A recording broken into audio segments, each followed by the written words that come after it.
Good evening, ladies and gentlemen. Thank you for coming and welcome to the 9 millionth Marin County District Attorney Debate, candidate debate. We're pleased to put on this debate by a coalition of sensible taxpayers. My name's Doug Kelly.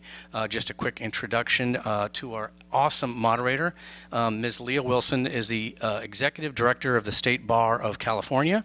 She graduated law school from Berkeley and went to UC Santa Barbara? San Diego.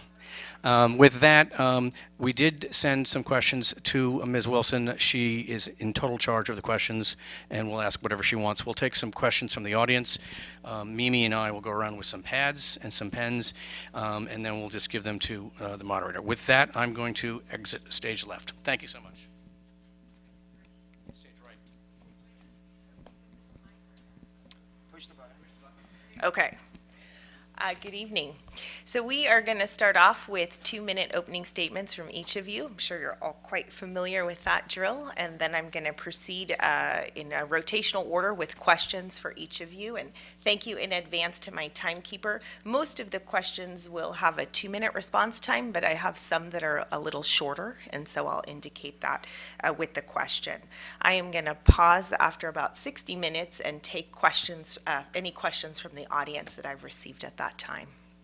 All right, so why don't we go ahead and get started with opening statements. We'll start off with Lori. Thank you.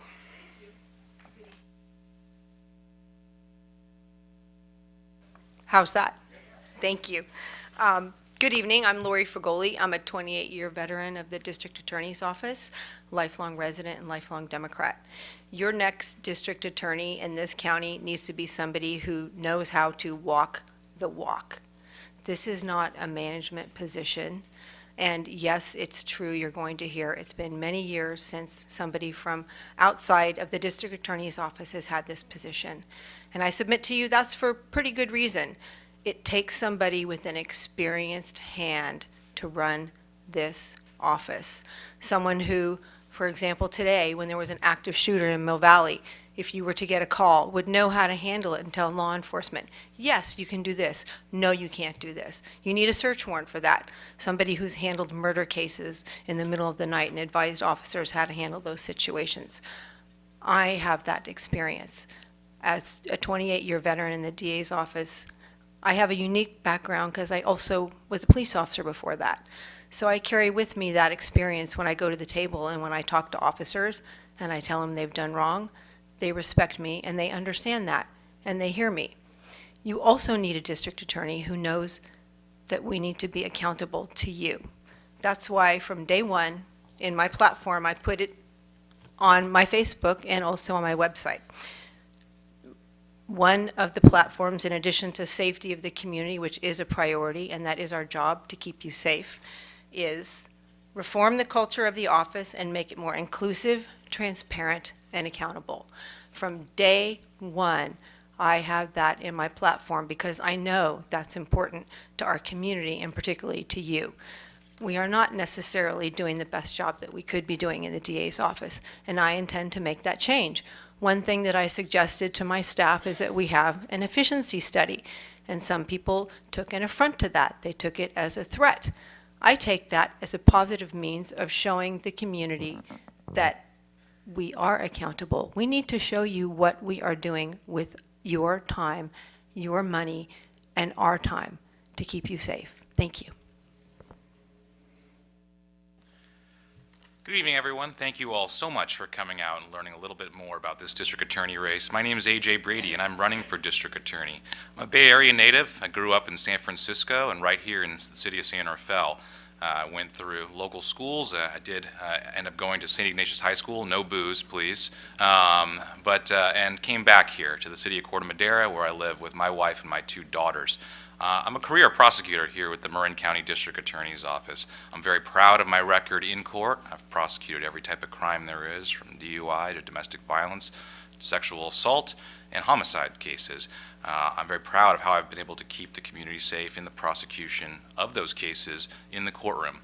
But I'm also very proud of how we've approached and how I've personally approached other parts outside of the courtroom in keeping our community safe.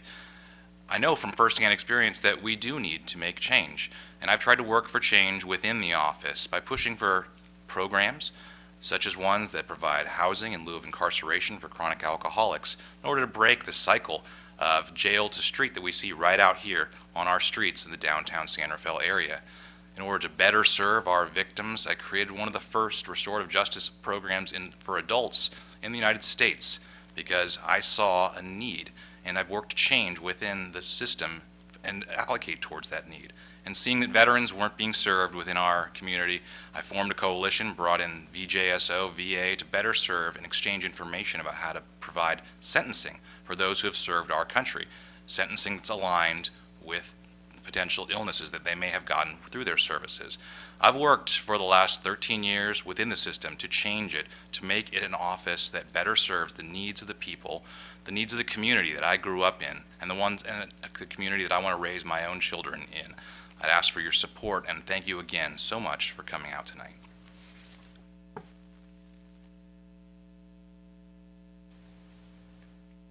Thank you all for being here this evening. My name's Anna Pletcher, and I'm running for district attorney. Did you know that it has been 20 years since we have had a contested district attorney's election in Marin County? It has been more than 70 years since someone from outside the district attorney's office has had that top job.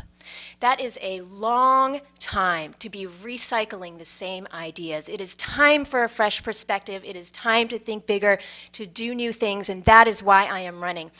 I was a federal prosecutor for 10 years, worked my way up to assistant chief of my office, where I managed an office of 40 employees, including 25 attorneys. I've been deeply involved in the community, fighting for women and children, and now at the DA's office, after 70 years, we have a chance to bring change. What could that look like? Well, let's start by doing better for victims, doing better for families, and bringing our DA's office into the 21st century. Let's start with making sure that victims of sexual assault have access to the full compassionate care that they need right here in Marin County by bringing rape kit examinations right here. Let's make sure that we fix our bail system and move away from the money bail system that we know doesn't work and we know doesn't keep us safer. Let's fight the racial injustice that's embedded in our criminal justice system and has made Marin one of the top most racially unequal counties in the state of California. Let's make sure our kids stay on track and in school with restorative justice programs and keep them safe every day. These are smart reforms that will keep us safer, build our stronger community, and save taxpayer dollars. I'm proud to be endorsed by the Marin Democratic Party, the Sierra Club, Indivisible Marin, Congresswoman Lynn Woolsey, and I hope to earn your support as well. Thank you. Thank you. What do you see as the most important criminal justice issue facing Marin County? And what specifically do you plan to do to address it? And I'm going to start with AJ. I think the biggest criminal justice issue that there is right now is the prevalence of untreated mental illness that manifests itself in criminality. It's sort of like an icing that goes over absolutely everything that we see, and from our street-level crimes to bizarre interactions between defendants and police officers, all the way up to crimes in the household. And so it's really an umbrella level of offenses that we don't have and haven't for several decades in the state of California had very comprehensive treatment of those who are mentally ill. People have been allowed to languish on the streets. And although I've been working in this system for the last 13 years to try to bring change right here in Marin County, that change has been slow and stymied by the lack of state resources. I've been proud to be members of several organizations within the county of Marin to look to tie together resources and develop case management plans for those individuals who commit crimes as a result of their mental illness, and as a way to encourage treatment. Having formerly been our office's mental health court deputy and in charge of our STAR court, which is our mental health court, I've seen the amazing changes that can happen when people who have untreated mental illness are able to stabilize on medication over the course of time. And it's my belief that our justice system needs to pivot around that and you see those efforts through the development of things like Laura's Law and other laws meant to expand different treatment options, different housing options for those individuals who are suffering from untreated mental illness. That doesn't at first blush seem like a criminal justice issue, but when you see over and over again that as an issue tainting crimes throughout that are referred to our office, you see that addressing mental health first will have a profound effect on public safety later.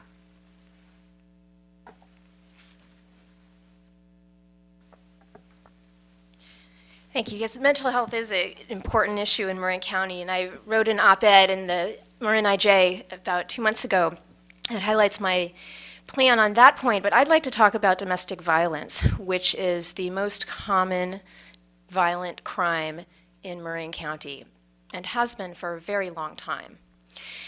The county has made some great strides in addressing domestic violence. We have a number of wonderful nonprofits out there, but what I'd like to do is to think bigger on this point. I would like to consider creating a family justice center. This was a movement that is starting to sweep the country. The gold standards right now are in Alameda and in Sonoma, and I visited both of their centers, and here's what it is. It's a facility, a single place, where all of the services that domestic violence victims need are located in the same place. That is that's counseling, mental health, daycare, job employment services, faith services, rape counseling, including the district attorney and law enforcement, all in one place. And it's an amazing concept. When someone enters this facility, they get greeted by a navigator who does an intake and figures out what their needs are and connects them right there. Because that's the key right now for dealing with systemic challenges like domestic violence, sexual abuse, child abuse, and elder abuse. If we pull all of these things together in one place, we can have the access to all the services right there. It was actually a prosecutor who started this concept because they know that when you provide great services for victims, you can actually prosecute cases better. That's what they're doing in Sonoma and in Alameda and in Contra Costa. I'd like to consider bringing that here and connecting people to the fantastic services that are already there and prosecuting these cases so that we can all be safer.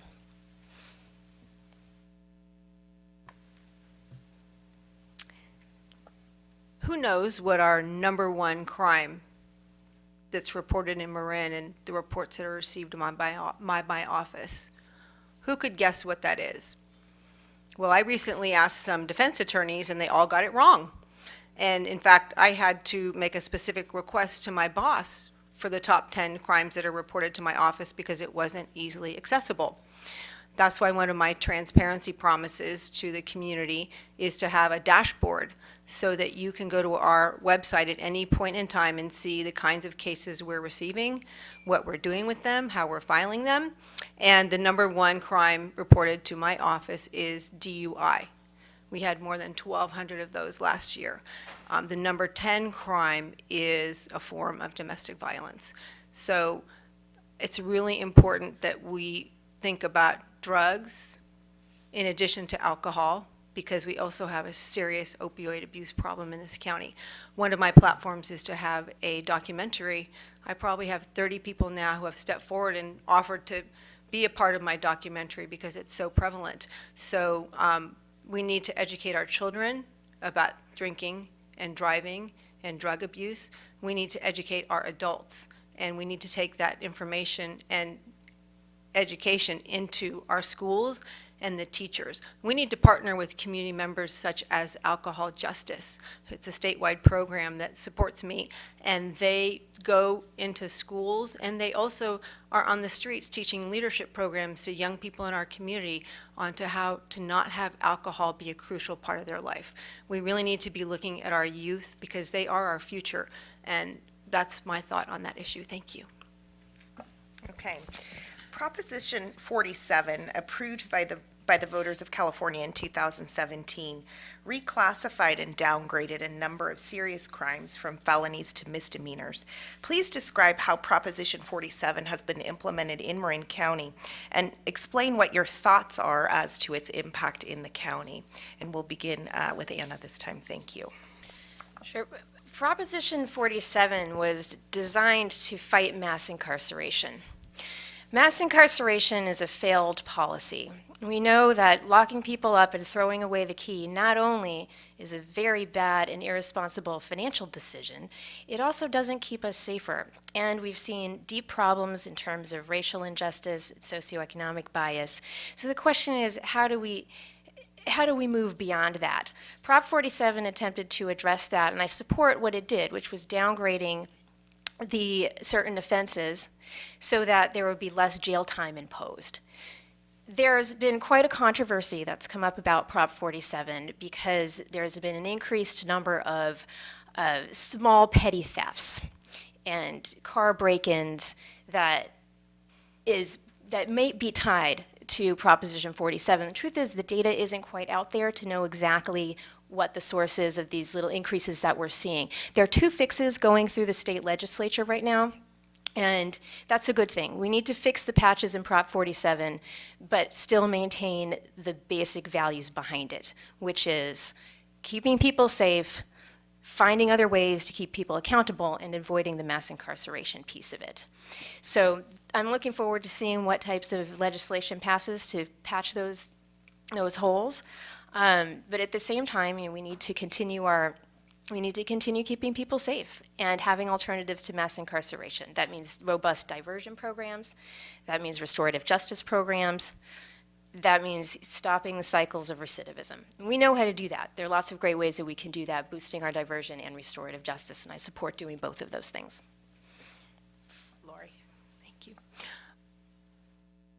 Prop 47 was a well-intentioned piece of legislation. However, I think it has not been successful.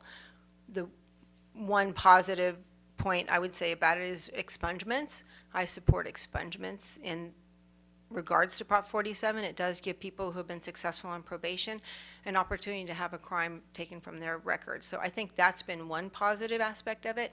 Other than that, I think it's been not very successful in any way, shape, or form. For those of you who've not paid attention, George Gascon, who was one of the primary promoters of this proposition, because of the rise in auto burglaries in San Francisco, just had to go to his board of supervisors and ask for $1 million so he could prosecute the people who are committing these crimes. And what Prop 47 did is take a lot of crimes that were felonies before, which meant you could keep a person in jail longer, and sometimes that's an opportunity for treatment for people, and made them misdemeanors. For example, there are groups of people that go up and down the freeway stealing $949 worth of merchandise time after time after time because they know $950 is the limit for it being a felony. Then an officer stops them, and the person will actually tell them, you can't take me to jail because I know this is under $950. So that part of it's been a failure, and those people unfortunately keep committing these crimes. So it does need to be revamped. I do understand the premise behind it, but I support very little of what Proposition 47 has ended up to be. It just has not been successful in any way, shape, or form. We do have diversion programs, but again, you have to have an incentive sometimes to really lead a law-abiding life, and Prop 47 unfortunately was not the answer. Thank you.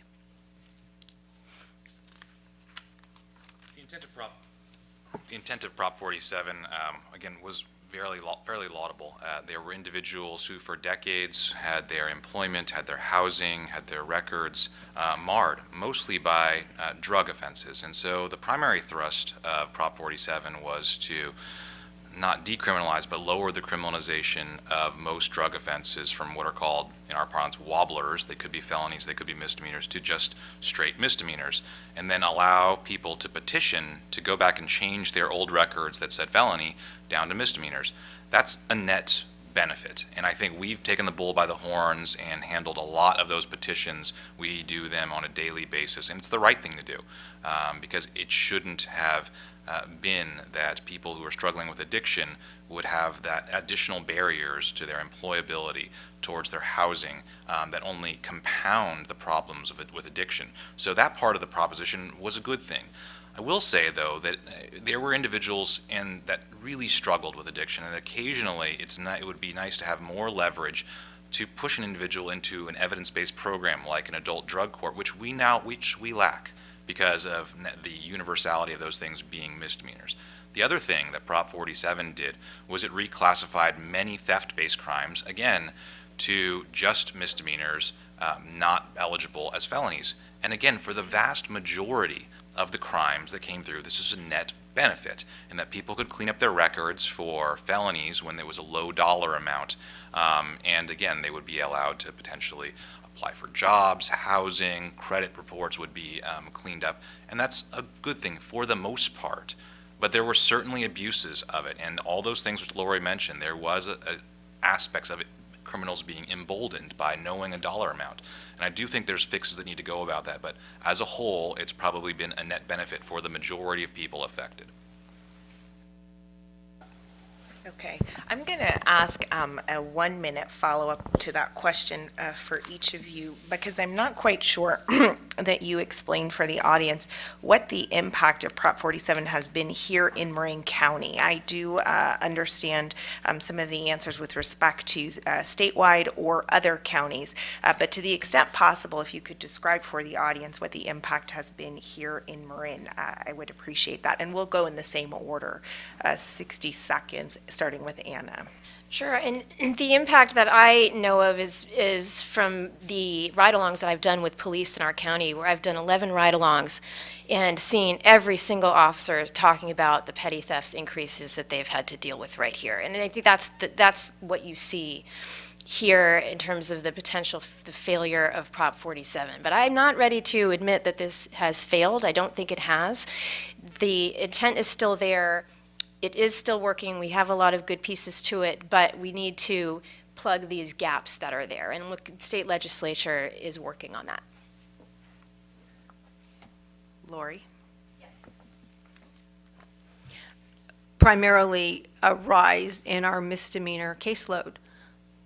We have calendars, misdemeanor calendars. You're welcome to come any day of the week at 9 o'clock and 1:30 in Department M and see how many people are stuck in the misdemeanor courtroom cycle because of these offenses that are coming under Prop 47. So that's one thing that's really impacted our caseload, and now we need more misdemeanor attorneys to handle these cases, and some of them, the people do have drug problems and alcohol problems, and we don't have the means to take care of them, especially on a misdemeanor level. We can't get people supervised by the probation department on a misdemeanor case, so that makes it really unfortunate. The other thing I would say is that instead of being booked at the jail, which is not always a good thing because that opens the door to the whole bail reform issue, which is, I'm sure, another question coming up. But what happens is people get citations to appear, then they don't come to court, a warrant is issued, and in 2016 we had 1,500 warrants issued for people who didn't come to court when they were supposed to. So that's my basic reaction to how it's impacted our courtroom on a daily basis. So one of the few evidence-based interventions in the court system is adult drug courts as a model that's been studied, and I'll say that the population of our adult drug court used to be made up strictly of people whose charges were possession or being under the influence, and we built the court around that.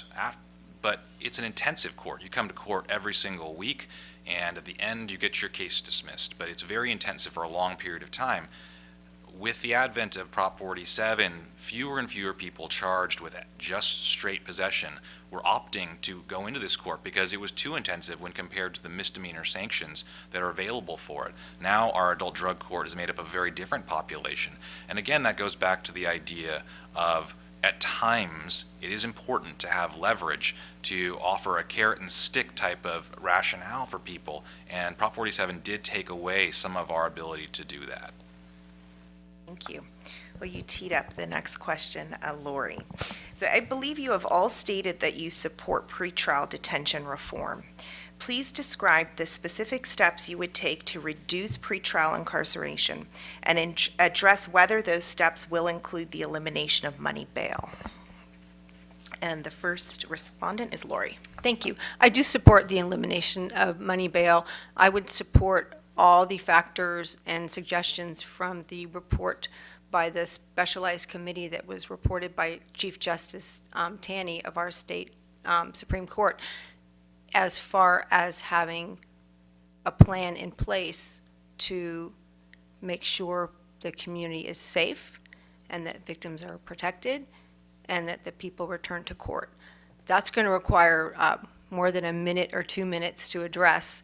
I did write an op-ed about our current pretrial options that we have for people in the county, and there are quite a few. You might be surprised, so please take my literature outside. But basically, what we need to do is find a way to make sure that people know to come back to court. If they have a drug problem, that they stay sober. If they have an alcohol problem, that they stay sober. So we have scram devices, which are bracelets we fit to a person to make sure they're not drinking. If they drink, an alarm goes off and the court's notified. So please look at my op-ed and also look at the report to the Chief Justice, because it's going to take a lot of money and it's going to take a lot of thought and experienced people to evaluate these people to make sure that we can get them back to court. So not all courts are the same in terms of their resources and abilities. And believe it or not, although we're an affluent county, we are a small county, a small to medium-sized county, and our resources are more reflective of small counties than they are of large counties.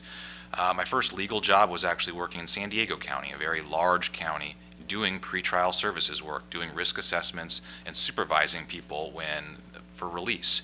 There is no supervised release here in Marin County. There are limited options for pretrial release here. In other words, we don't have a lot of the infrastructure that large counties have, and in order to adequately fulfill the promise of the ending cash bail, we do need to have robust alternatives to cash bail. And so we're in a quandary.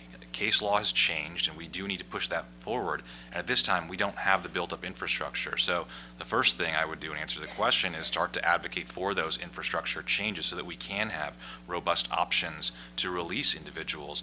After that, we move through our population. We're 87% misdemeanor county, and I think we need to begin with looking at all of our options around those populations and move from there, whether the infrastructure is there or not.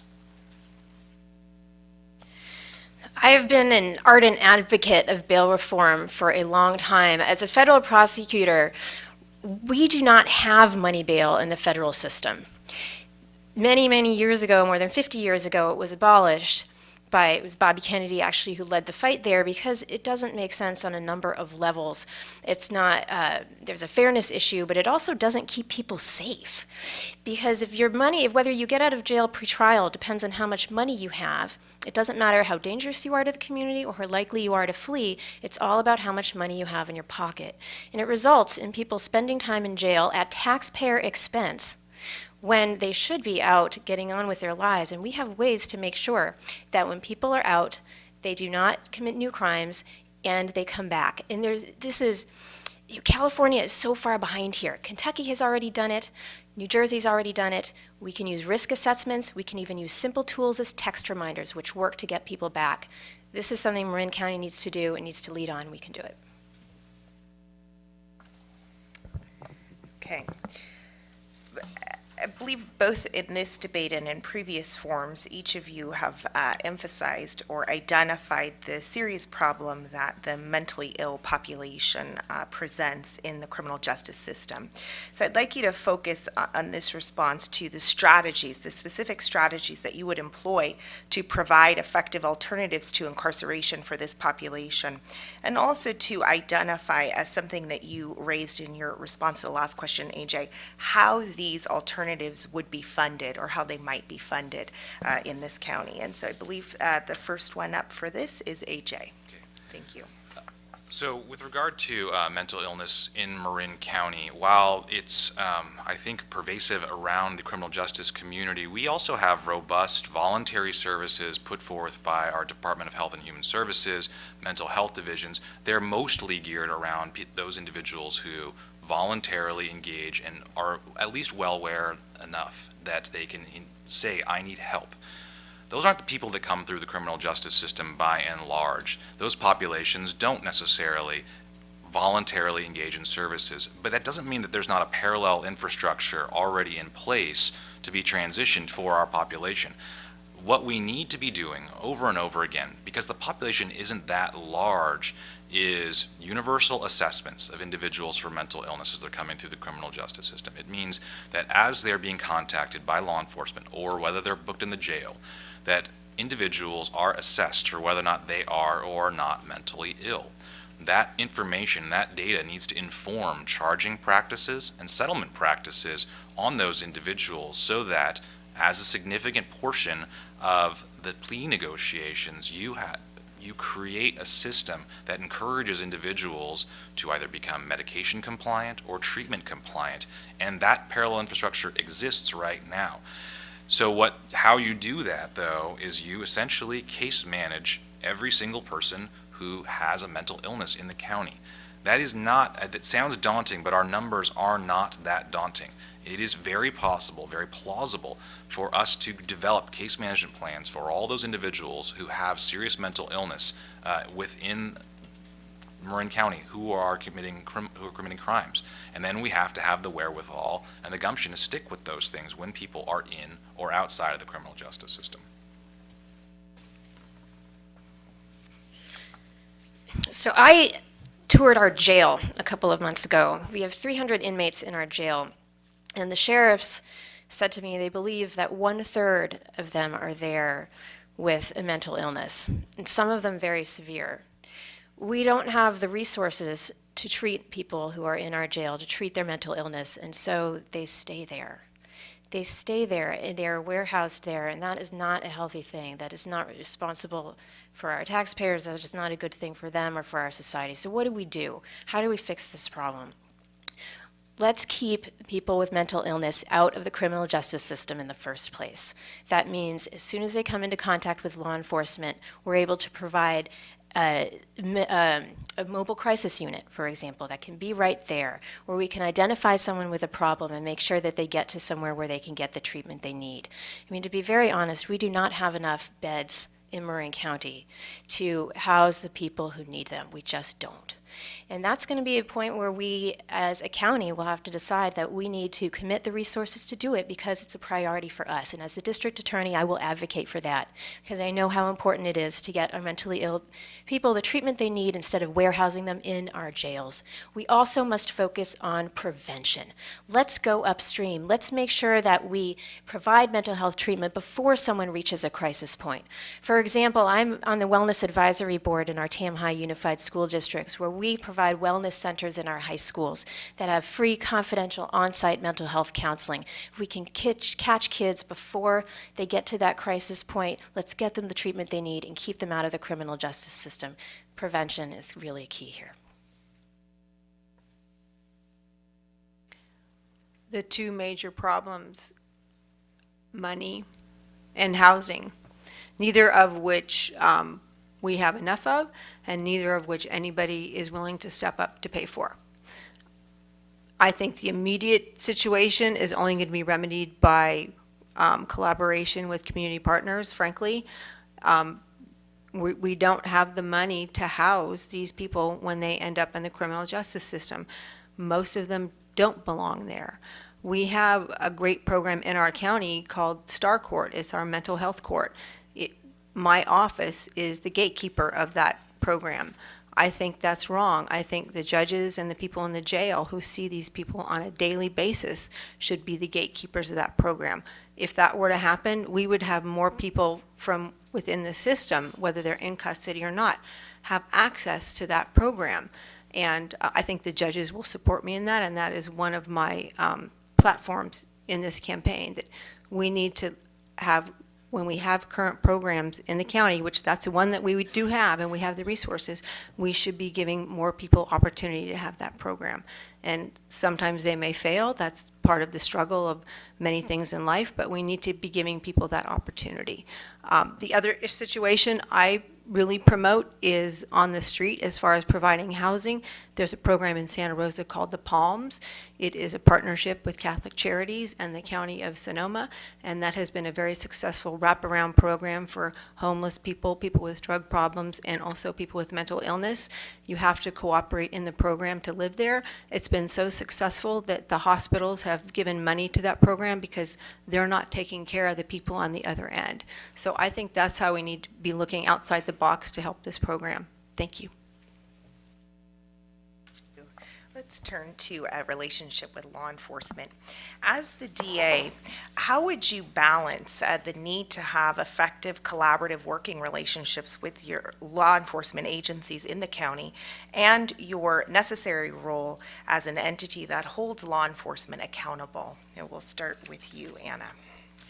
So developing relationships with law enforcement is essential because the relationship between the law enforcement and the DA at bottom, I'll just explain how this works, is law enforcement is out on the street every day. They're the ones who are responding to calls. They're the ones who are doing investigations and gathering evidence. Then they bring that evidence to the district attorney to make a decision whether to prosecute or not. And it's true that if there is a case of police misconduct, it's the district attorney who's responsible for doing an investigation and deciding whether a prosecution needs to happen.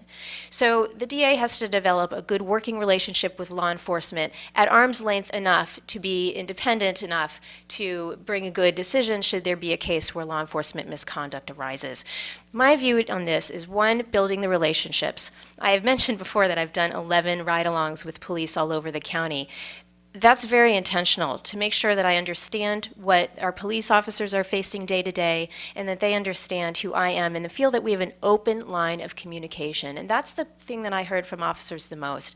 They want to be able to know that the DA's office is transparent and is listening to them. Might not always agree on everything, but having that relationship is key. The other piece, when it comes to police officer misconduct, and I don't know if we'll get into this later tonight, but the DA's office has to be public and transparent and have protocols for how we handle these things that the public knows about, that police officers know about, that we stick to a standard protocol for every situation where it is needed. That way we know that everybody is operating on a fair and transparent basis. That's the bottom line. Thank you. One of the first things that I did when I decided to run for office was to go talk to district attorneys in other counties, particularly Sonoma County, because I think they're 5 to 10 years ahead of us in all the crimes and the situations they've had to deal with. So I like to learn from those who have already been there and done that. And the second thing I did was talk to the police chiefs in our county. And I sat down with them and said, hey, what can we do to better serve your department? And boy, did I get an earful.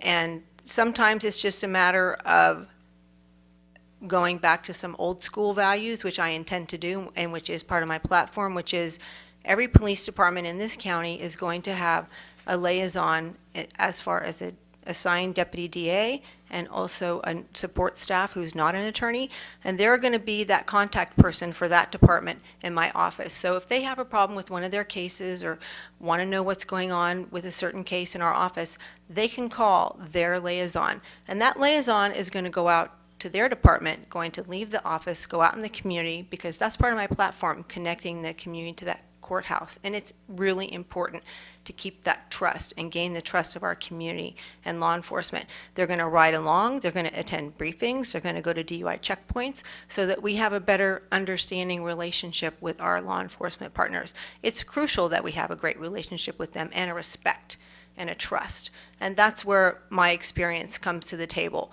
And the fact that I had the wherewithal to go talk to them and ask them, what can we do better for you? We're going to streamline our search warrant process because it's taking hours and hours for them to get search warrants, and that results in overtime. And guess what? Police chiefs don't like that, city managers don't like that, and the board of supervisors don't like it either when they have to take care of our purse strings. So that's one thing I would do. And it is important that we have their trust, but it's also important that we have their respect. That's why I have the support of 3 current police chiefs, many retired police chiefs, and the sheriff, because they know that I know where the line in the sand is when officers are right and when they're wrong. And they listen to me when I tell them they've been wrong, and they listen to me when I congratulate them when they've been right. Thank you. Thank you. A follow-up, which I think you anticipated, and I want to ask about how you would, as DA. Oh, I'm sorry, AJ. It's okay. No, Whichever I way you know. want it, it's no big deal. I just say that I don't think those items are mutually exclusive.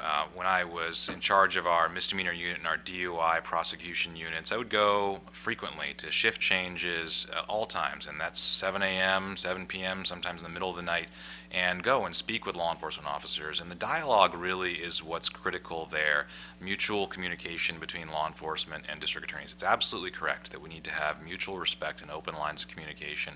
And when you do that, then when you do have to hold officers accountable, it's easier because they know what you're about and they know that you have the best interests of the case, of the community in mind.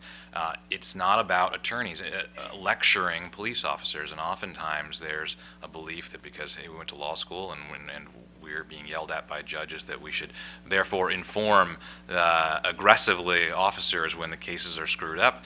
That's not what it's about at all, because very often law enforcement officers are providing critical information right back to us if we're willing to listen about how we're doing in court, about different practicalities that we can't appreciate. And the more you can engage in those dialogues, the more you can go and develop that relationship with each individual agency, then when the cases come about that you do need to hold officers accountable and the separation is there, it's much easier.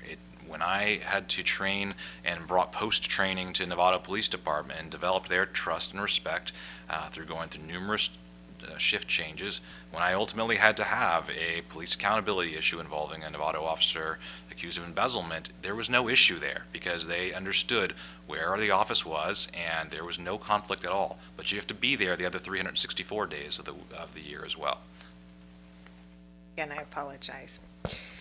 So, moving to the specific instance of police misconduct, tell us how you will handle cases of police misconduct, including police-involved shootings, violence, corruption, or fraud. And I believe Lori is up first for this one.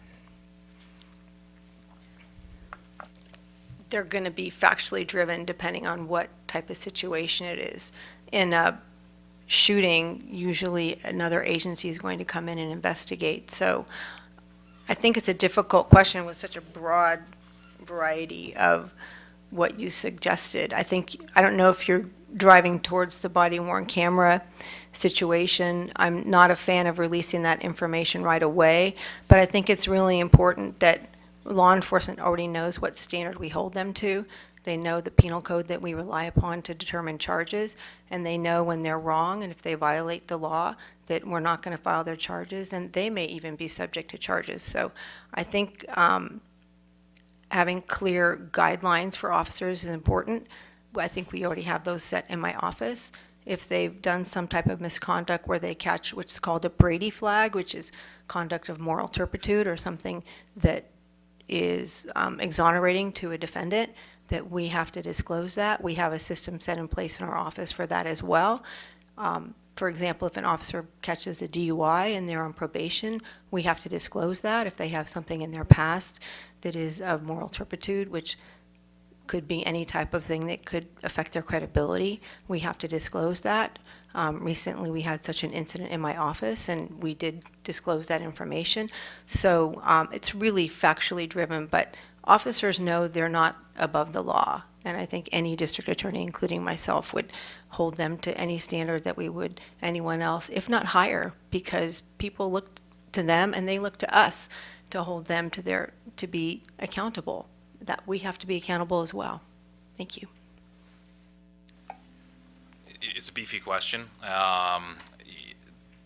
The whole idea here is that, yes, there is no one who is above the law, and it's our job. It's our job to hold our own police officers accountable when the issues of misconduct, especially when it rises to the level of criminality, comes to us. And we do need to take that bull by the horns and make sure that we're prosecuting officers, if they're charged with a crime, or potentially charged with a crime, by the same standards we would anyone else. The public needs to have confidence that their district attorney's office is going to do that, that there is no over-aggression, but also no leniency either, that it is not acceptable for individuals who, under color of law, get advantages for those things.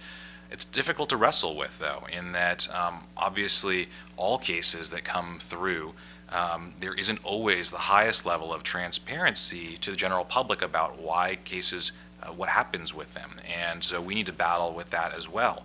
And so there may come circumstances, and again, I do believe that there is no one size fit all, but when you have officer-involved shootings or high levels of potential officer-involved violence or fraud, as the question mentioned, that you may need to reach outside of your individual agency. I do believe that the primary responsibility should be in your county. You are the one to hold people accountable. But there may arise situations where the appearance of impropriety for having your own agency deal with the case would be so much that the public could never wrap their head around it, in which case we would bring in, I believe, either the Attorney General, or we would forge relationships with, say, Napa or Sonoma County, so that we could bring in what appeared to be conflict-free either district attorneys to prosecute those things, just so that the public has that confidence that there is absolutely no conflict here. Although I have utmost confidence that we could do that, the public needs to believe that as well. This is one of the reasons why we need a change in the DA's office. The DA should already have a protocol up online that walks through exactly what needs to happen in a situation like this. Other counties have one. Sonoma has one that's quite robust and that I would look to as a starting place for ours. Any investigation of police misconduct must be transparent, independent, and fair. And the way we do that is we lay out the procedure in advance. And the procedure includes, how do you decide when another agency needs to take over the case because the Marin DA's office might not be able to have the distance needed to make an independent investigation. That's in there. It's built into the protocol. We make the decision. We have arrangements with other agencies, other jurisdictions that can take over, and we would do the same for other jurisdictions as well. Build it into the protocol. When do we decide to release body-worn camera footage? That's another decision that needs to be balanced. We must have a independent and fair investigation. We don't want to compromise the quality of our investigation or officer safety. So to do that, we have to balance those considerations and make sure we keep it transparent. So we want to release video as soon as possible, but without compromising those important values. That will be built into the protocol. All of these things need to be laid out in advance, and it's one of the first things that I will do if I can get elected as district attorney, is make sure that we have this in place so we're ready if a case should, unfortunately arise. Being the DA is essentially a management job. You'd be responsible for many staff and a multi-million-dollar budget.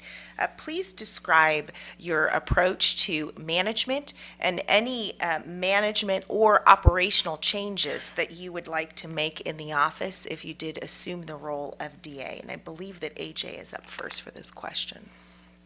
Sure, I think that actually DA is very unique in that it is a significant component of management. It's a significant component of subject matter expertise to advise on practical matters that are presented every single day, as well as leadership and direction. It is not just a management job that I think diminishes the role of setting policy that the district attorney has. But in answer to your question, in terms of my experience, I sit as a two-time former board president of the Reed Union School Board, where we provide governance and oversight to a $20 million budget, 160 employees. I have significant experience in guiding through that budget, strategic planning, employment issues as they arise, and consult on litigation, negotiations with employees, employee contracts. So these are not foreign concepts to myself, which would be regularly coming up in the role of district attorney. In the second part of your question, you asked about change. And I think in terms of my personal philosophy, I believe change best occurs when it's organic and it's when it's informed by the people who have to implement those change. I'm running for district attorney. There's a lot of lofty ideas. I have a lot of ideas of things that I may want to implement in this county, but the shape of how those changes happen is going to be fully informed by the people who are boots on the ground.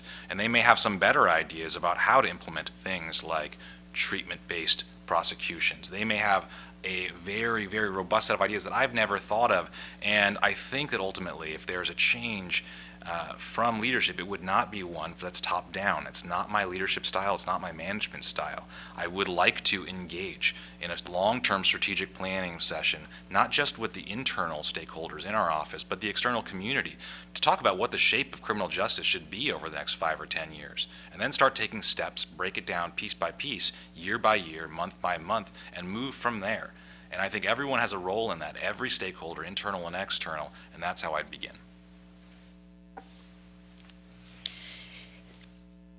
I was assistant chief in my office at Department of Justice, managing an office of 40 people. I know that the skills that it takes to try a great case and be a great trial lawyer are different than the skills that it takes to manage an office, because I've done both. I was very fortunate when I was at Department of Justice to have a personal executive coach for 9 months as a manager. I was also flown out to Washington to the Department of Justice to have intensive monthly management training just to learn how to make this happen. When you have an office in a government institution, there are a lot of different considerations that you have to balance. There's a tight budget that you've got to deal with. You have employees who are, many of whom have been there for a long time, some of them who are brand new. How do you take them together and make sure you get the most productivity out of every single person in your office? Setting an agenda, setting the policies that are going to drive the office for the future. These are all skills, and skills that I've taken some time to develop and to build. For example, I bring up the point of different ages because it's one of the greatest challenges that we have as a manager in a government institution. I was brought in to help with a case where we had a senior attorney and a junior attorney, neither of whom were functioning at their highest. The problem was neither of them was being directed towards their strengths. Our senior attorney was a great negotiator, yet he'd been assigned to do witness prep. Our junior attorney was a great go-getter. She's going to give great trial addresses, but she had a different assignment that wasn't working for her either. I was able to go in there, assign the cases in the right way, and at the end of the day, our senior attorney pleaded out the case to a great resolution. Our junior attorney ended up doing the witness prep she wanted to do, and in fact, they ended up being good friends, working together for in the future. That's the kind of leadership, that's the kind of problem solving, that's the kind of skill set you need as a manager to get the best out of every single employee in your office. There's a lot of great talent in the Marin County DA's office. I want to take that talent and boost it up to the next level. That's the job of your manager, of a good manager, and I'm excited to do that and ready to bring my skills to make sure that we're performing at the absolute highest level. So I do quarrel a bit with you that this position is primarily a management position. That's not in any way, shape, or form how I see that. As I said earlier, if that were the case, we could just hire a really experienced office manager and the DA could go about doing other things. So it really, this job title actually is the chief law enforcement officer in the county. It's not the sheriff, which some people think it is. It's the district attorney. And with that comes a leadership role, not only within the office and in the courthouse, but out in the community. And again, that's why my platform is connecting the community to the courthouse, because I have the experience and knowledge to know we have a problem. We do not have the trust of our community. Our crime rates are down, specifically in the Canal area, because people aren't reporting crimes because they're afraid. If we don't acknowledge that and get the trust of that community, things are going to get worse really fast. So to get back to your question, within the office, it is going to take a leader, and I think it has to be someone who leads by example, someone who's present every day, who's respected by the staff. For those of you who haven't heard me speak before, there is a serious lack of equity in my office. If you don't have a law degree, you are not held in the same stead as other people, and half the time your voice just doesn't matter. So we have a vast majority of employees in our office who are really, in my mind, suffering, and that's going to change. And they look to me, they trust me with their future, and that's an important thing that I will carry with me. That's why I want to have an efficiency study, so they can actually show us and we can show our community and our Board of Supervisors who handle our purse strings how hard we work for them. AJ talked about case management. Our misdemeanor expediter handles cases, misdemeanor cases. Sometimes she'll spend hours on a case for somebody with a mental health problem, but we never quantify that for the board or anyone else to know how hard we're working. So that's how I would start. Number one, the experts in my office are the people within, and I would look to them before I'd make any major changes. And I would also not replace the number 2 person in position right now. That's an empty spot, and it should stay empty for a long period of time. A recent survey or study came out indicating that Marin County has very high levels of disproportionality, particularly with respect to the juvenile justice system or juvenile law enforcement context. So as the DA, what concrete steps would you take to reduce disproportionality in the juvenile and criminal justice systems in Marin? I believe, Anna, you're up first here. There was a study called Race Counts that came out in January, and it showed that Marin County was the #1 most racially unequal county in the entire state of California. A follow-up seminar that I attended showed that it was driven primarily by 2 things. One was inequality in housing, and that's something that many of us talk about. The one that we don't often talk about is the inequality in the criminal justice system. Those were the 2 main drivers. One statistic that's really stuck with me is that Latino youths are twice as likely to be arrested for curfew violations as white children. Black children are 14 times as likely to be arrested for a curfew violation. That shows that we have a deep, deep problem with our criminal justice system with respect to youth. And I know, having been a longtime volunteer on our youth court, which is our restorative justice program, that kids are not getting access to that equally as well. So what do we do? A few things. One is often a child's first contact after they've engaged in misconduct is with someone at their school or with law enforcement. We have so many different jurisdictions in the Marin County, 11 different school jurisdictions, 12 law enforcement jurisdictions. We need to make sure that everyone's on the same page here. I'd like to issue some standards that everyone can use to identify which cases are going to restorative justice and which ones are not. So we eliminate that subjective bias. Everyone needs to get implicit bias training. I've had multiple implicit bias trainings at DOJ and as a manager, and I learned something new every single time. It's critical. We also need to train. We need to do better training and hiring a more diverse workforce, talking about this issue from the DA's office, leading on this issue, and making sure that our law enforcement and our attorneys on the same page, that this sort of racial injustice will not be tolerated anymore. Thank you. Again, this comes back to trust and having our deputy district attorneys have a great relationship with law enforcement and the trust of our community. Youth court is, I think, our future, and I think it's really an important factor that, as noted, young men and women in Southern Marin and Marin City are not getting access to youth court. One of my colleagues was on the court floor on Thursday at 4:30, where we hold youth court, and I encourage everyone to go see it, he said, you know what, first time ever I saw a young individual from Marin City at youth court. That's got to stop. We have to have equal access all the time. And if it's a money situation or a travel situation, we need to bring youth court to Marin City or wherever the need is. It could be Novato, until we can get it to a point where every child has access to youth court, because that is a diversion program to keep them from being involved in the system, and that really is the key. Once they set foot in the system, statistically we know it's not going to be a great picture for them afterwards, and so we want to keep them out of the system to the best of our abilities. So I think that's an important factor. Partnering with groups such as Alcohol Justice and other youth groups to use their resources. Church groups in Marin City. I was down in Marin City last week speaking to 2 leaders, and it's very clear a lot of times they see long before law enforcement does when there's a problem. If we had their trust and they would call us when they could see a young individual in trouble and keep them from crossing that line and getting in the system, that's the kind of trust that I'm talking about in our community. The other thing within our office, we need to rotate the assignment of our juvenile deputy. I've been in that office 28 years, and there's only the second person to ever have that juvenile assignment in the district attorney's office. That's just not acceptable.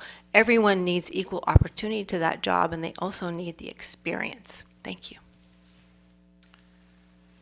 So just in general, I think, good data should inform good decisions, and there was the race count survey, which had these broad conclusions and metrics which were applied to all of the counties in the state of California, but that doesn't mean that's the end of the data. So I saw those numbers, especially around juvenile citations, not necessarily arrests, for truancy and those sort of things. I called up our chief probation officer, as well as the head of our youth services, because I've known for several years that our juvenile hall is empty.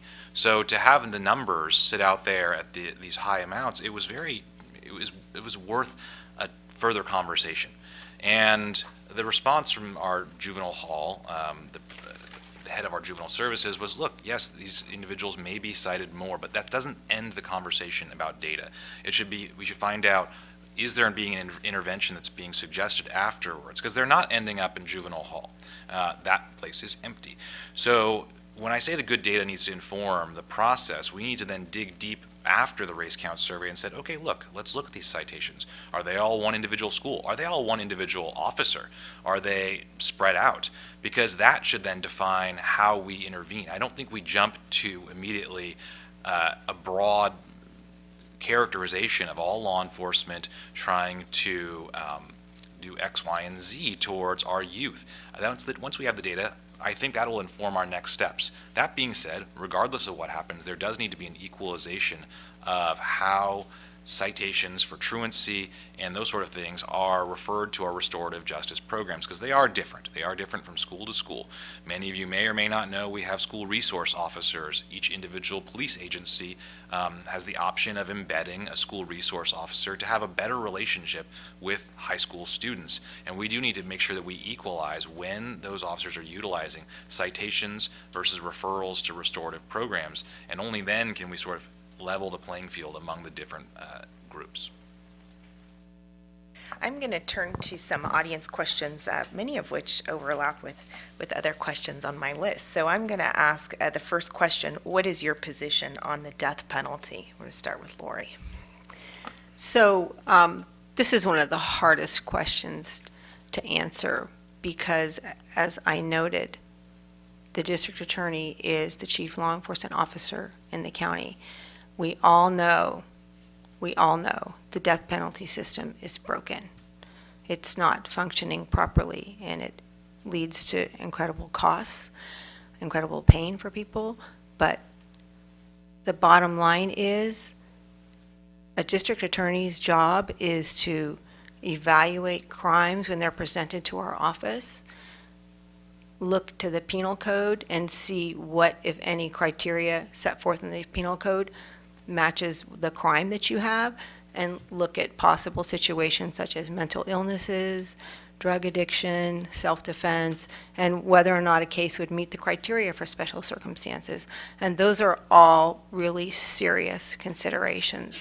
I could not, as the elected district attorney, sit here and tell you that I would not consider the death penalty, because that's our job, is to consider all the laws as they apply.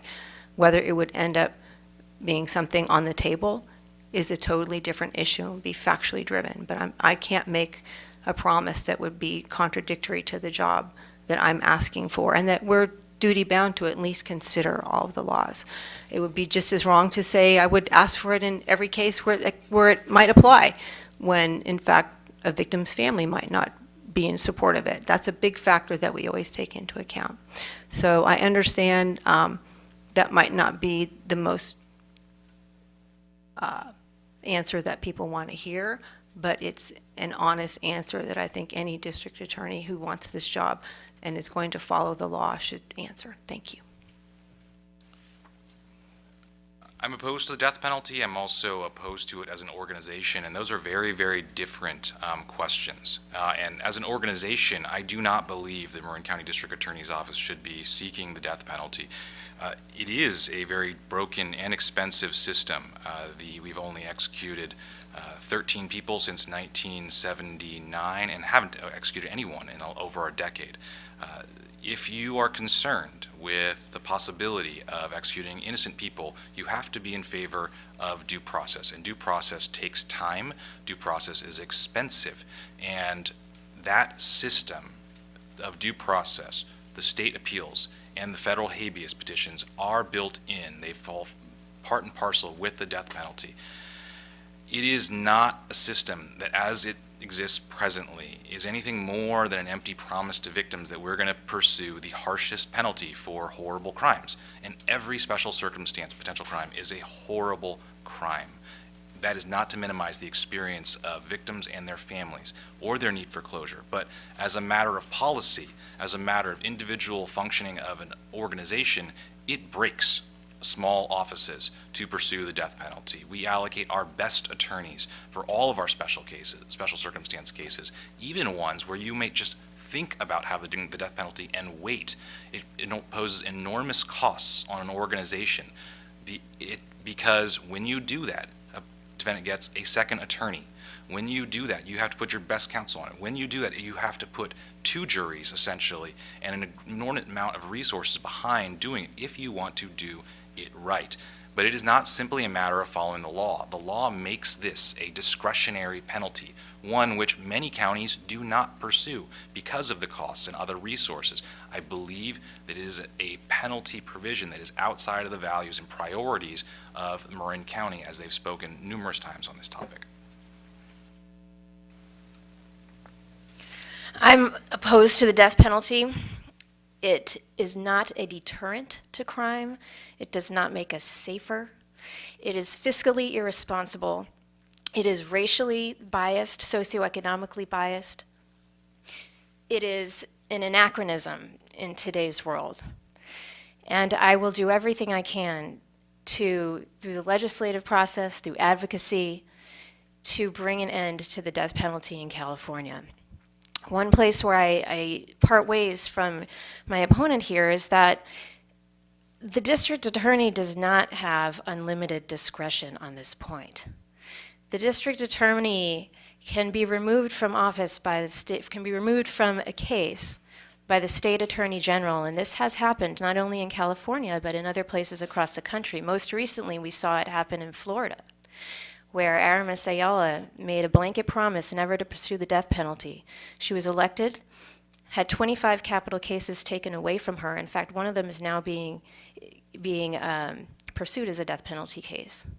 The prosecutor's, district attorney's greatest power is our power of prosecutorial discretion. By making blanket promises at this point, we risk that prosecutorial discretion.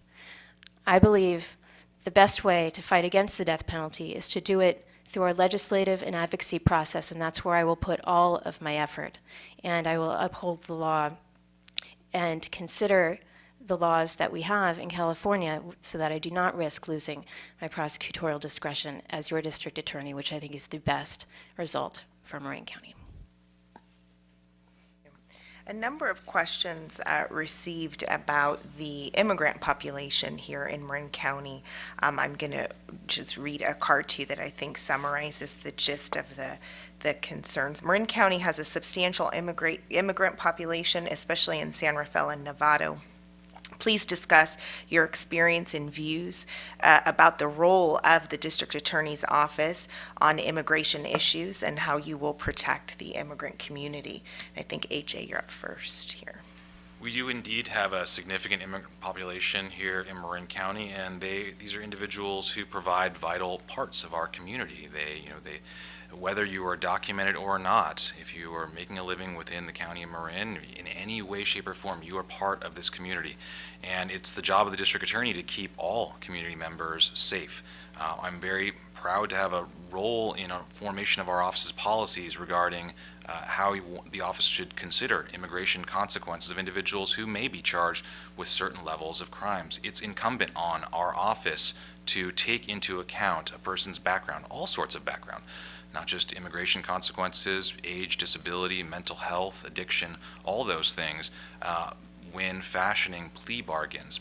But the reality is we, the district attorney's office, have one of the greatest roles in how we handle criminal cases and the ramifications of deportation and admissibility for individuals who may be less than fully documented. It's my strong belief that our office needs to be fluent and nuanced in that and have essentially a sliding scale of how we take into account in the disposition of our cases a person's immigration consequences, where at the beginning of a person's criminal history, you take that into account significantly because people can make mistakes. But as you move forward with more criminal acts or in seriousness, that consequence goes away. And I believe that's in line with our values as a county, that we give people opportunities regardless of whether or not they are less than fully documented or not. We do that for everyone. And I think that's our primary role. It's within the ambit of what the district attorney's office needs to be doing, and I'm proud to have a role in the formation of a policy that's in line with that, a change from, frankly, the previous generation of prosecutors who had a colorblind philosophy, leading to lots of inequities on this topic.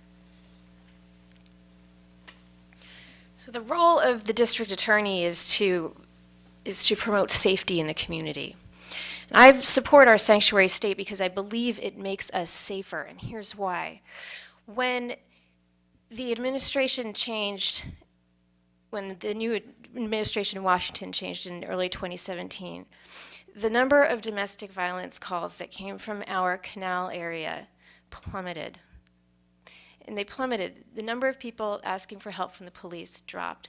And that's not because domestic violence stopped. That's because we had a whole community that retreated in fear.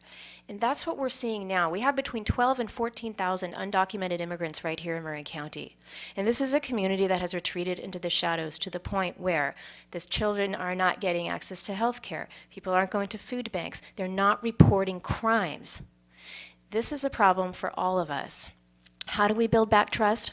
Well, for me, this is very personal because my family is an immigrant family. My grandmother was born in Puerto Rico, as was my mother, and they came escaping a domestic violence situation to New York City to build a better life. They took that first step forward to bring our family out of poverty, and they did it looking for a safe community where they could get a good education and a good job.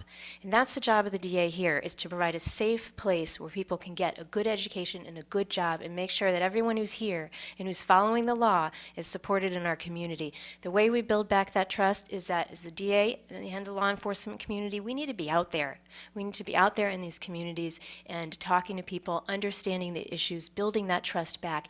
Yes, of course, serious crimes must be prosecuted seriously regardless of someone's documentation status, of course, but we cannot have a community living in fear of being deported for a broken taillight. It's on the district attorney to get out there, to communicate, to build the trust back, and that's what I'll do. I have actually spoken at immigrant rights forums. I have actually been in the community, and I am honored that one of the leadership programs in the canal, Alcohol Justice, supports me and invited me to one of their year-long celebrations of a leadership program last Sunday, where we were sharing stories in their back parking lot and watching young children dance and celebrate their leadership roles in the community. That's the kind of thing we need to do. Our victim witness advocates who support me are out in the community every day, and they made it clear from day one with the change in the administration that people are afraid and they're not reporting crimes, and we need to gain their trust or they're not going to report crimes.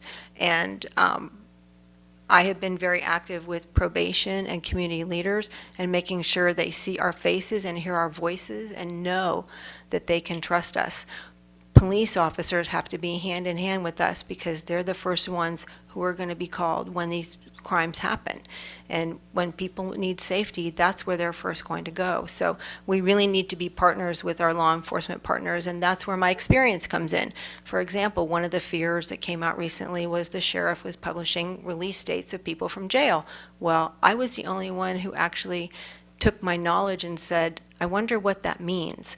So I found out what it means and have been working with the defense bar in appropriate cases to structure plea bargains, if you will, or dispositions that help a person avoid having a release date if possible. Now, we're not going to do that in every case. We're required by law to take into account a person's immigration consequences. So that's just one example of how my experience makes a difference in these situations. Also, I want to have a social justice DA. So when a person has suffered a prior conviction, we have a person who's actively not only looking at marijuana convictions, prior convictions, but if a person was convicted 20 or 30 years ago and they're currently in custody somewhere, even in ICE custody or INS custody, that we can proactively help them get their case changed to a status that it doesn't cause them immigration consequences if it's the right case. So those are the kind of things that I have the vision to take care of. Thank you.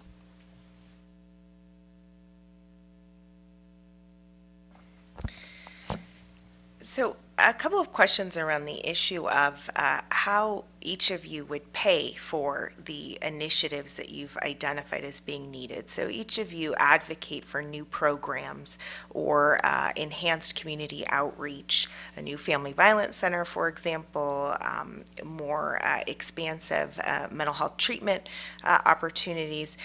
How would you propose to pay for the initiatives or the improvements that you have identified? And I believe Anna is up first now. So the district attorney has an $18 million budget and has to stretch that to over 80 employees and all of the current programs that are happening there. That's tight. To get the kind of initiatives that we need in place to really move Marin County forward, we have to rely on external funding and leverage the nonprofits that we have here in Marin County. So I did mention this Family Justice Center, and how could we fund something like that? Well, what they do in Alameda is that Family Justice Center has a $1.2 million budget. Some of it comes from the district attorney's office, but 80% of it comes from grant funding. They have a full-time grant writer, which I know the current DA's office has access to a grant writer as well. Having a full-time grant writer who funds not only their own job, but can go out and get this money that's out there. We've got money for violence against women funds. We have crime victim funds. We have the money out there that we can access if we've got the full-time grant writer to make it happen. That's the way we've got to go. And then in terms of programs like restorative justice programs, diversion programs, youth court is run by the YMCA. It's run by the YMCA, funded by private funding, and there is also a contribution for some of the participants. But of course, we want to make sure that we can rely on private funding as much as possible to improve access to these programs. That's another great way that we can do it. So relying on our nonprofits, relying on our external funding, and stretching our budget to the most that we can do. And on that last point, stretching our budget, when I was a manager at Department of Justice, we did that. We stretched our budget as thin as we could, managing even the number of Post-it notes that we had. We all paid for our own business cards, we paid for our bar fees, because we knew that we had to prioritize the slim budget we had. So I've done that, I know how to do it, and I can do it here at the DA's office. I wish I had a magic wand to pay for all the things that I think we need to do. It's certainly not going to come out of our budget. I know one of our Board of Supervisors is here today, and they are the ones that hold our purse strings, and I think that's the number one small answer to how we're going to get some of these things accomplished, and that comes from letting them know how we are working for them, making them look good, and in essence, making them proud of us. So I think that's on the small vision, just within the office, how things will work. Otherwise, we do have to collaborate. And unless there's going to be some magical answer of money trickling down from the heavens, which is not going to happen, it's really going to rely upon our community partnerships. But again, getting out there in the community, letting them see us, see the good things that we're doing, the children that we're helping, the adults that we're helping, it's not going to happen. And that is something that's been lacking in our office. We do a lot of wonderful things, but it is time for change, and it is time to get out there and, for lack of a better term, wag our own tail and let people know the good things that we're doing for them, or we're going to not have a lot of things that we can be proud of. So again, I come back to decisions are driven by good data, and this is not something that's foreign to me. When I was asked to take a look at the chronic alcoholics in downtown San Rafael as an issue, initially, people knew abstractly this was a problem that needed to be remedied, but there was no cause to action until I did a cost survey. And we sent a cost survey out to the criminal justice community, ambulance companies, Marin General Hospital, for the 35 drunkest of the drunks, for lack of a better term. And we found out we were spending, as a system, $70,000 each of them each year.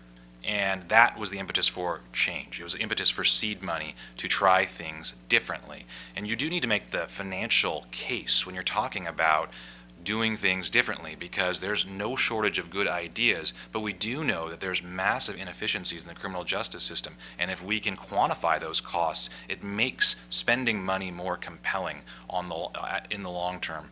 This is not something that I don't have familiarity with, as I was for 3 years in charge of our federal grant-funded DUI prosecution unit, year after year, writing grant renewals and doubling our fundings every year, doubling our personnel for the years where I was there. I'm familiar with grant writing.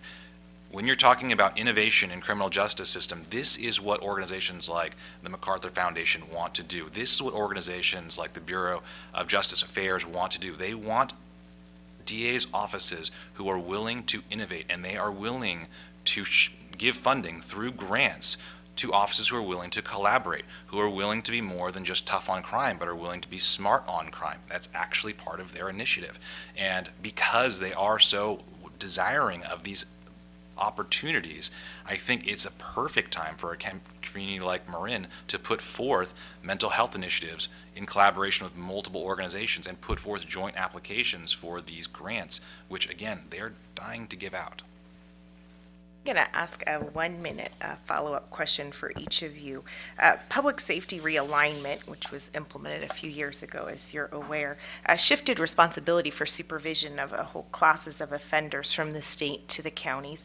And along with it came significant funding for many counties in the state. I'm not quite sure of the exact numbers for Marin, but I'm sure it is in the millions of dollars. Do you see public safety realignment funds at the county level as a source of funding for some of the initiatives that you identified? And if so, how would you go about securing some of that funding for DA's office initiatives? And I believe Lori should be first for this one. Thank you. Yes, there is a sharp difference in the resources that are available to probation if they're under the AB 109 realignment supervision versus non-AB 109 realignment supervision. So the resources are amazing. We have to be very creative in trying to get access to that. For example, I was talking to a treatment provider about having more beds and more access for drug treatment out of the county, and the suggestion to go about it was to ask for AB 109 money. So that's something that we're going to be seeking in the future, to get more beds out of county. Sometimes if people are offered treatment or placed in treatment outside of the county, they're much more successful because they're away from their friends, and sometimes that's what's necessary to get somebody on track and focused to sobriety, for lack of a better term. So that's one way to do it. As far as actually getting the monies, I can't pretend to be intimately familiar with how to access more of those monies, other than I think the grant options are definitely one way to try and go about it. I would have to say recently our office actually received a grant, which we ended up that we turned down because we just didn't want to get involved in it. And I think that's something that we really need to stop. It's time for a change. It can't be business as usual. We've got to get outside of the box. And that is one thing that has been, I think, holding us back. And that's one thing I intend to do as the next district attorney.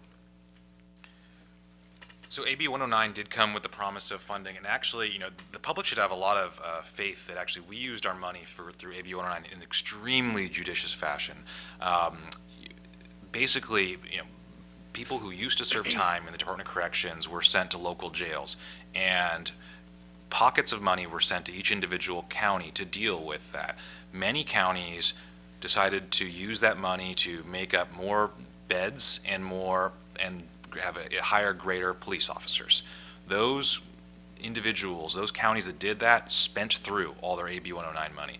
We have a group of individuals, Health and Human Services, the probation, and the sheriff, who have been judiciously using all of the AB 109 money every year just for treatment, just for alternatives to traditional justice system. And they have been very judicious with those dollars, and they've been able to spread it out through all different types of programs. And yes, I think we could access AB 109 dollars because that's what they've been doing with those dollars ever since it passed.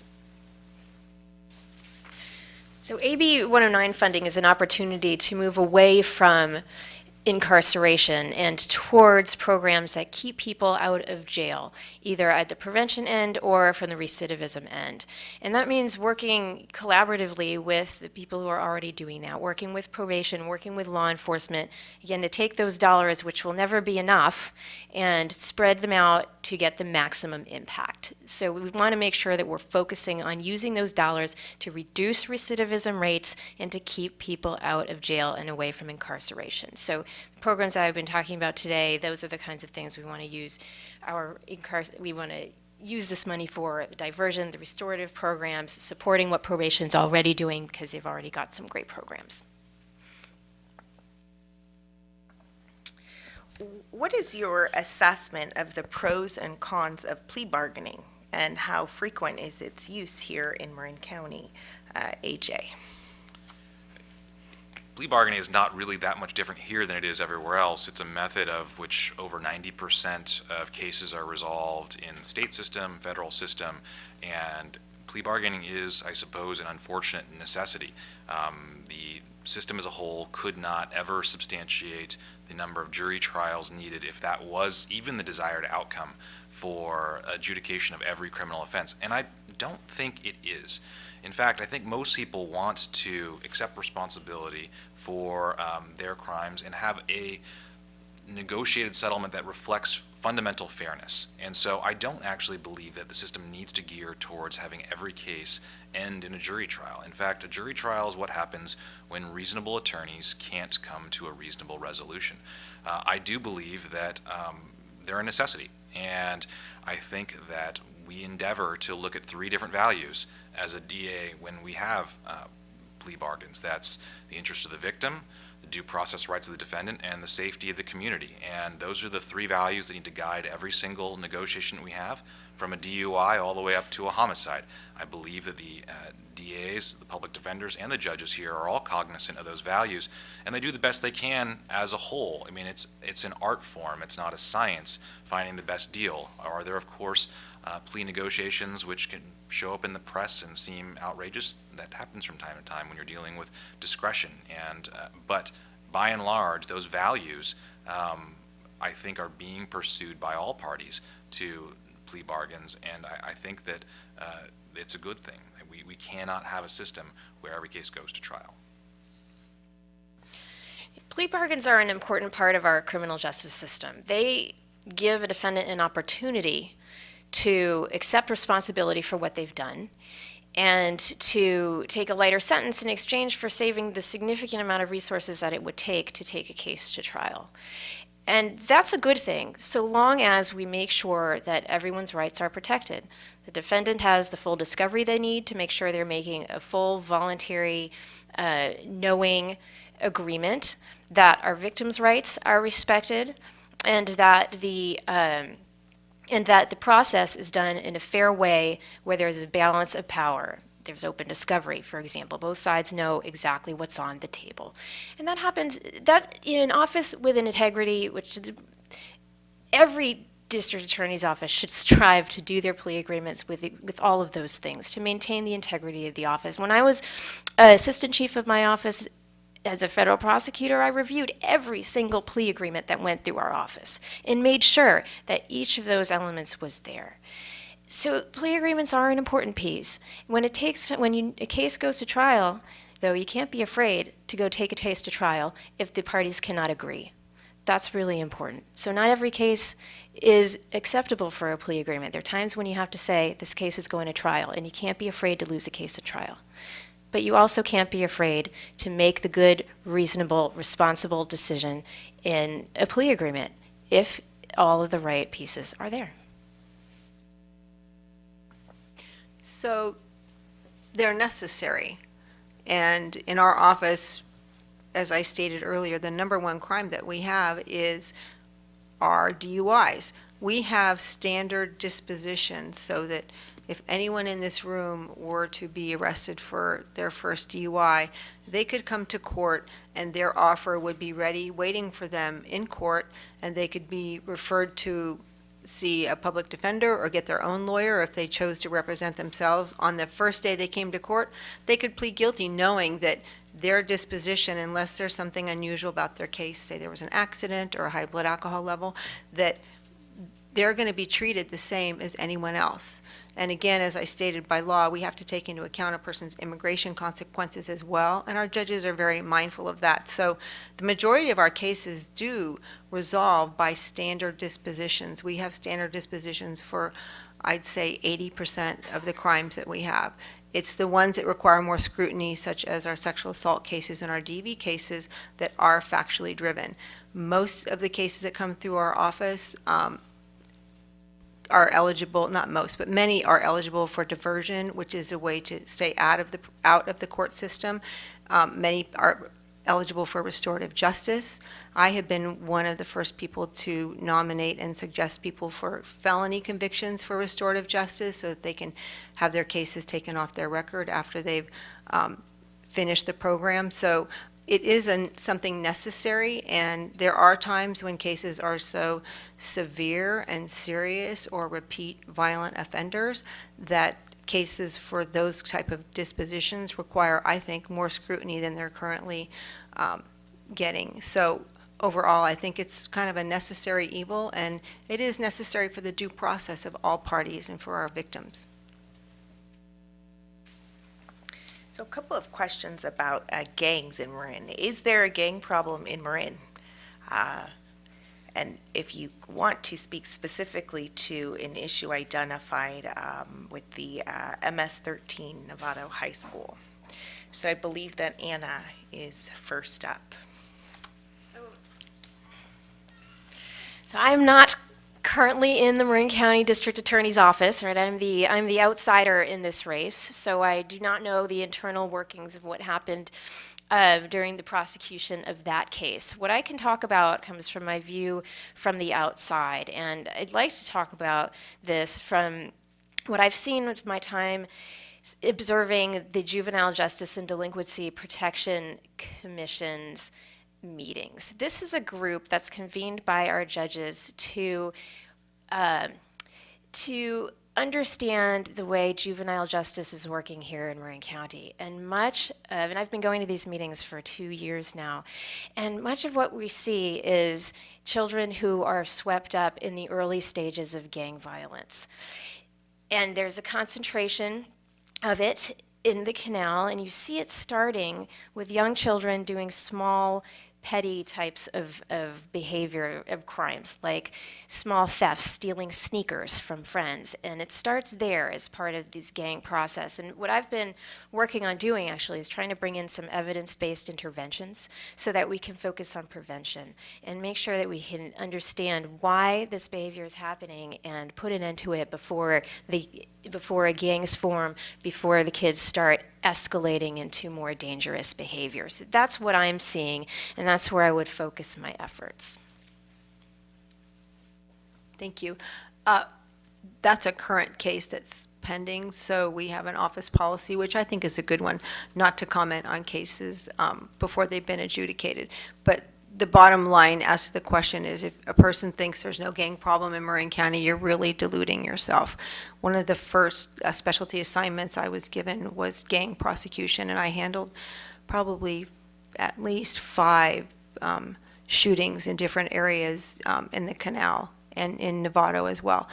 And it continues to this day. Again, it goes back to Is it visible? Perhaps not, because people are afraid to report it. This goes back to the whole fear in our community. Also, the fear of reporting is part of the gang dynamics. That's how they survive and are successful at intimidating people, because they put the fear in people, and so they don't want to step forward. It's very easy for a police officer, or even myself, which I've done on many occasions, is to get the cooperation of someone, but then to try and tell them that they're going to be safe when they go home to their community, maybe to their apartment they share with their family, and everybody knows they just came from the police department. That's when the fear really strikes for them. So it's something we need to be aware of, and it is something to systemically look at from a leadership level within the community and really get to our children and let them know there's other options. I think we should try and have people from the community, young men and women, as interns in our office, and let them see the staff in our office, the staff at probation, the staff in the public defender's office, and maybe they'll find a role model along the way and see there's a different way and a different path that they could take. But there clearly is a problem, and I think to pretend like there isn't would not be a wise thought. I wonder if that's a trick question from someone who works at the bar about there's a rule of professional conduct on commenting about a current case. To say whether we have a gang problem, to have even one gang-related felony would be a problem. And I don't believe it pays anybody any dividends to bury your head in the sand. We do have, with some frequency, gang-related assaults, batteries, and yes, on occasion, homicides or attempted homicides here. Are the numbers anywhere close to Solano, Sonoma, or any of our neighboring counties? No, they're nowhere near as high. But that does not mean that we don't need to be diligent. We do. We don't, for whatever reason, the same level of gang activity for our neighboring communities that we're often compared to, we haven't had the same gangs take root in the same depth that we have in Sonoma and Solano in terms of the number. And I think that probably has to do to a degree with some of our economic stratification that we have here in Marin County, that we don't have as many communities where that could take root. That's not a good thing, though. It's not a good thing that we have any communities where there's economic stratification and two Marins as there are here. And so all of the risk factors that make individuals go into gangs are present in numerous communities within Marin County. We, on the prosecution side, need to be diligent about gang crimes as they come, but we as a community need to be concerned about all the risk factors: stratification in economics, separated housing, separate education systems, systems where there are not two adults in the home. All those are risk factors for people joining gangs. And so we as a community need to be concerned that we have those communities at all, but when we do have gang crimes, the DA's office needs to aggressively prosecute those crimes because there is higher potential for danger associated with them. This is going to be the last question, and then I'll turn to your closing. What is the tone that you would set for the criminal justice system in Marin as the top law enforcement official in the county? And Lori, I'm going to start with you. Okay. Fair and independent with equity for all, I think, is the tone.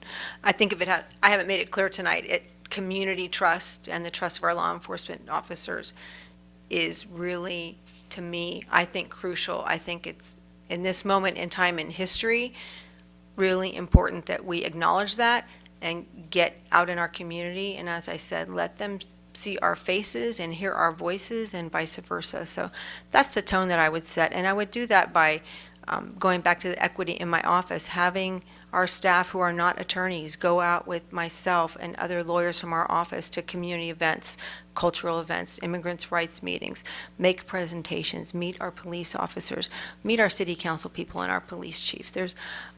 I took a young group of individuals to our Brandy Center where we interview young children who've been molested or abused, and I took some students from Novato High, and one of my non-attorney staff members looked at me kind of wistfully and said, "Well, I've never been to the Brandy Center."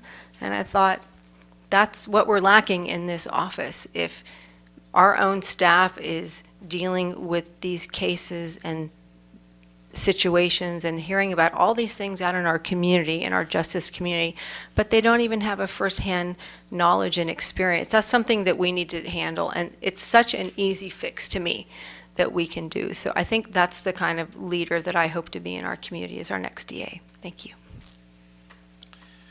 In terms of the tone, I think ultimately we do need to fully embrace best practices wherever they come from. And it's an exciting time in criminal justice. I know it's hard to say, exciting time, criminal justice, but people are doing things different. Every state is coming at criminal justice differently. And this is not a liberal, conservative, Republican, Democrat issue. Every state is looking at criminal justice and saying either the current way of doing it is too expensive or it's not the right way, but whatever it is, every state's coming to the conclusion, let's do things different, let's try things, let's try different things around focusing on treatment, let's try different things around restorative justice, let's try things about diverting people from jail. And so with that, exciting time is robust studies and establishment of best practices all over this country as well as other countries, and there are things that we can do that we have the opportunity to do here in Marin County because we have a baseline high level of safety. We are the safest county in the state of California, so we can embrace best practices from other places and try things that not every other county can. You can't embrace best practices if you're worried about 180 homicides a year. You're running around like a chicken with your head cut off. But here we have the opportunity to full-scale embrace and improve our already very good public safety system with practices that can be more effective at reducing recidivism, that can lower costs for because we are an agency accountable to the people. And there are communities that are doing those things, and there are things that we don't need to remake the wheel for. We just need to embrace that we need to be more than just tough on crime. We need to be smart on crime. And so I want to reach out, look at best practices. It's what I've done my whole career, looking at restorative practices in this country and other places, looking at treatment in lieu of incarceration all over the country, and I want to bring that full-scale embrace of best practices for the betterment of our community here to this public safety system.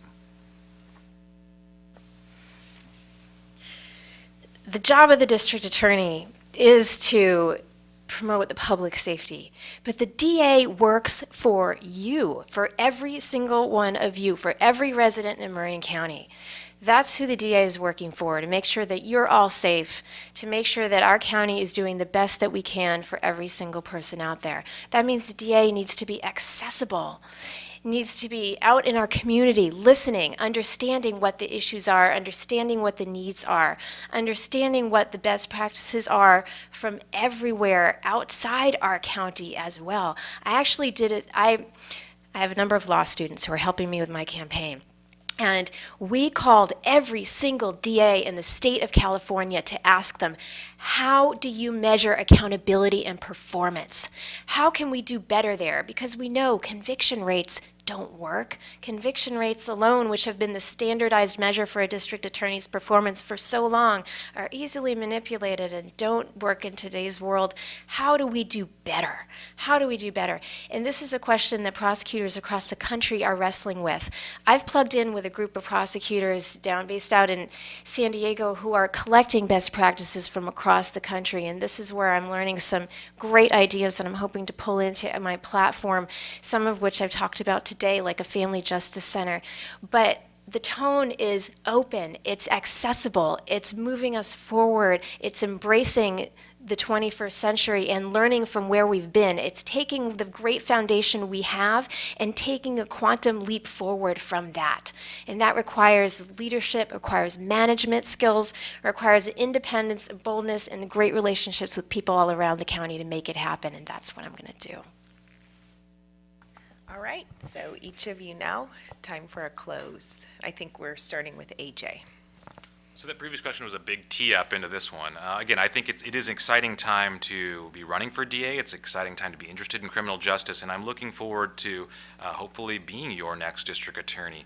This is a different job. It's a job that requires a mix of experience, management, and leadership. But ultimately, I think you've heard varying definitions of the need for change. And over the course of my career, I've been looking at our office and looking at how we can change it, but change it from within. looking at the practices and modifying them. That's normally how most organizations change. They understand where the organization came from and where it needs to go.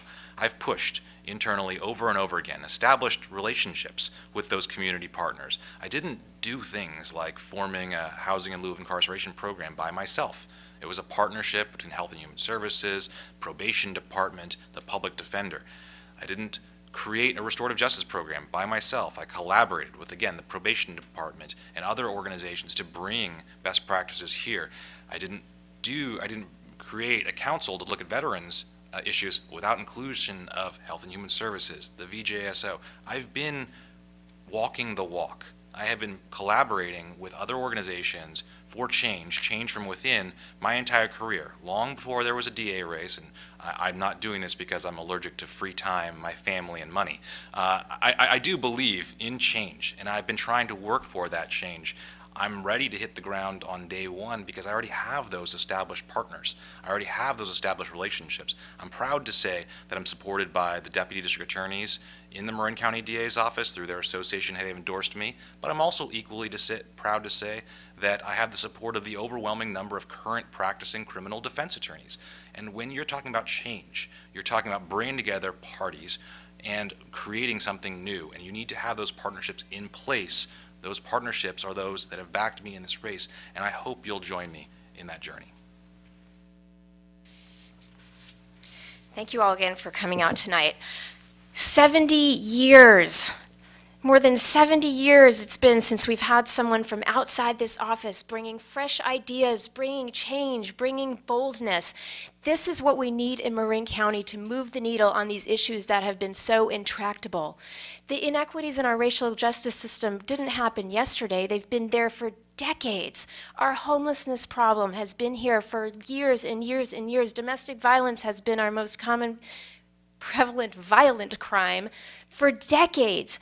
How do we move the needle on these important issues? We do it by bringing in a bold vision and the skills needed to execute that vision.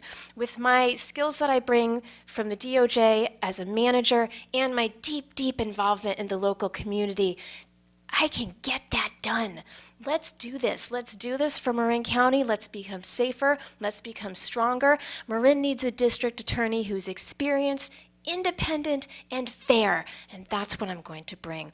I'm so proud to be endorsed by the Marin Democratic Party, Indivisible Marin, the Sierra Club, because they see that this kind of boldness, this kind of change is what we need right now. This is the moment.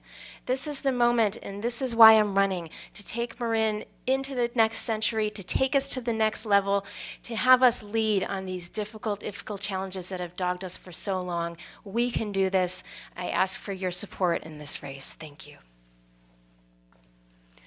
So it's really important that your next district attorney have the experience, the know-how to get things done, the relationship with community partners, and also specific details as far as what they're going to do. It's really easy to paint with a broad brush and not really specifically say what you're going to do. And I'm going to go back to my handout outside. Day one, I said what my platform was. We're going to aggressively prosecute crimes of financial and physical abuse committed against our seniors. I'm going to ask our Board of Supervisors to give me a DA, and that's their only job. And when they are not in the courtroom prosecuting people for these crimes, they're going to be out in the community educating seniors, and they're going to be getting restitution for our seniors who are victimized. In the past 2 years, I've recovered hundreds of thousands of dollars in restitution for seniors, and we need to keep at it because that's in addition to our youth. We really have to keep an eye on our seniors. I was the one that had the vision to put this in my platform statement from day one. We're going to expand our restorative justice programs. Every candidate is going to be in support of restorative justice programs. Those are going to happen. So that's not really an issue, to me, a deciding factor in who you should choose as your DA. I think we need a veterans court, and I'm going to push for a veterans court here in Marin County. We have too many homeless veterans, too many troubled veterans. They're some of the people that have the mental health problems that we've spoken of. We need to address that. Guns, I am the only candidate in this race to even have the foresight to talk about guns. Guns are running up and down our freeways every single day. Today we had a shooting. We had we have guns almost every day in our courtroom. So what we're lacking right now when we seize a gun is to have the ability to track it and see if it's been involved in a crime. I'm going to push our next governor to get that testing mechanism back in our Department of Justice labs. And finally, the culture of the DA's office needs to change, and that's something that people haven't really addressed. But it's a reality, and I'm the person to change that. If we don't change ourselves from within, with inside the box, it's going to be tough to get outside the box. Yes, it's time for change. You need somebody with the experience to make it happen, and I'm that candidate. Thank you. Thank you all very much. I want to thank all of the candidates for coming tonight. They've worked a lot. They've gone to a lot of these events, and I'm really very, very grateful. I'm extremely grateful to you, Leah Wilson. Great questions, very well done. Thank you very much. I want to thank our timekeeper, my son, Tris Kelly. And a special thanks to Marin TV and Damien for filming this. It'll be on our website in a day or so, and it'll also, for those of you, and please pass on to your friends, it'll be on YouTube under Marin DA Debate 2018. Thank you all very much for coming. Oh, I'm sorry. Yeah, the City of San Rafael, which provided this venue, and for Kate Cullen especially for coming and joining us in that. Thank you.